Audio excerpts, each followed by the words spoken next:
Friends, எங்கள் பாப்பாவோட birthday ரீசெண்டாக வந்தது எல்லாருக்கும் தெரியும். அவங்களோட பர்த்டேக்கு நாங்கள் எப்படிலாம் சர்ப்ரைஸ் பிளான் பண்ணியிருந்தோம்னு சொல்லிட்டு பார்க்குறீங்களா? வாங்க. இது வந்து நைட் ஒரு 12:00 பக்கம் அவங்கள நல்லா தூங்க வச்சுட்டு நாங்கள் இந்த டெக்கரேஷன் ஒர்க்கெல்லாம் ஸ்டார்ட் பண்ணியிருந்தோம். நான் ஒரு பக்கம் பலூன் ஊதிக்கிட்டு இருந்தேன். எங்கள் ஹஸ்பண்ட் ஒரு பக்கம் வந்து இந்த நெட்டெல்லாம் வாங்கிட்டு அதுக்கப்புறம் இந்த லைட்டிங்லாம் வந்து செட் பண்ணிக்கிட்டு இருந்தாங்க.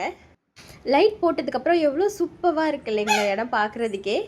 எங்கள் ஹஸ்பண்ட் தான் ஒரு டெக்கரேஷனும் பார்த்து பண்ணிக்கிட்டு இருந்தாங்க. பாப்பாவுக்கு வேண்டியது எல்லாமே ஆன்லைனில் அவரே சர்ப்ரைஸாக ஆர்டர் போட்டிருந்தாங்க.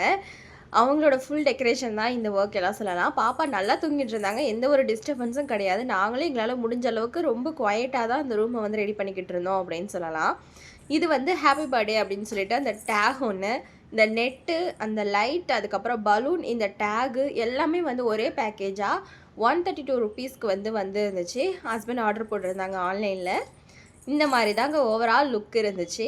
இது பாப்பாவோட ஃபஸ்ட் இயர் பர்த்டே அன்றைக்கி எடுத்த ஃபோட்டோ.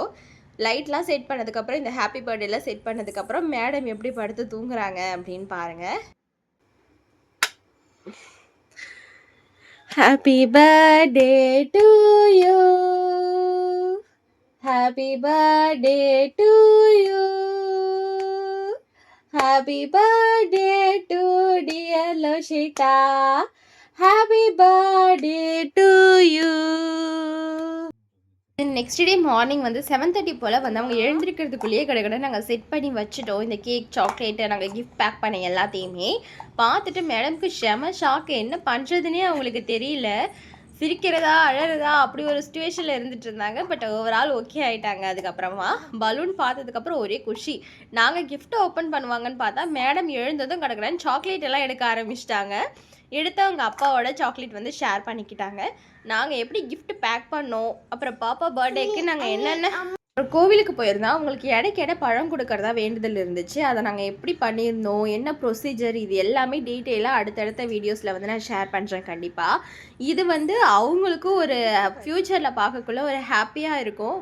அப்பா நம்மளுக்காக இவ்வளோ ஹார்ட் ஒர்க் கொடுத்துருக்காங்களே அப்படின்னு சொல்லிட்டு. இதிலவும் நாங்கள் எஃபோர்ட் போடுறதுக்கு ரீசன் மெயினாக என்னென்னா, ஃபர்ஸ்ட் பர்த்டேக்கு பாப்பாவுக்கு எங்களால் அவங்கள ஹாப்பியாக வச்சுக்கிற மாதிரி எதுவுமே பண்ண முடியல, ஒரு ஸ்டெப் எடுக்க முடியல.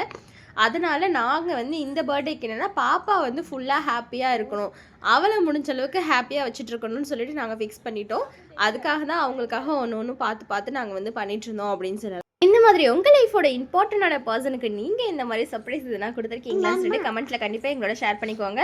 மேபி நெக்ஸ்ட் உங்களோட இம்பார்ட்டன்ட் பர்சனுக்கு எதனா பர்த்டே அந்த மாதிரி வருதுன்னா இந்த மாதிரியான ஒரு பர்த்டே சர்ப்ரைஸை கண்டிப்பாக ட்ரை பண்ணி பாருங்கள். அண்ட் பாப்புக்குட்டி பர்த்டேக்காக விஷ் பண்ண எல்லா நல்லுள்ளங்களுக்கும் ரொம்பவே நன்றி.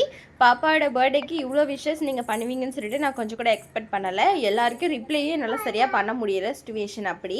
ஏன்னா ஒரு 2 டேஸாக வீடியோஸ் கூட வந்து என்னால் ரிலீஸ் பண்ண முடியல. ஏன்னா எனக்கு அந்த ஒர்க் வந்து பர்த்டே டெக்கரேஷன் ஒர்க்கு, வீட்டு வேலை அப்படின்னு சொல்லிட்டு கொஞ்சம் ப்ரெஷராக போய்கிட்டே இருந்ததுனால சரியாக ரெஸ்பான்ஸ் பண்ண முடியல. ஓகே ஃப்ரெண்ட்ஸ், இந்த வீடியோவை லைக் அண்ட் ஷேர் பண்ணி சப்ஸ்கிரைப் பண்ணிங்கன்னா நெக்ஸ்ட் வீடியோ பார்க்கலாம்பா.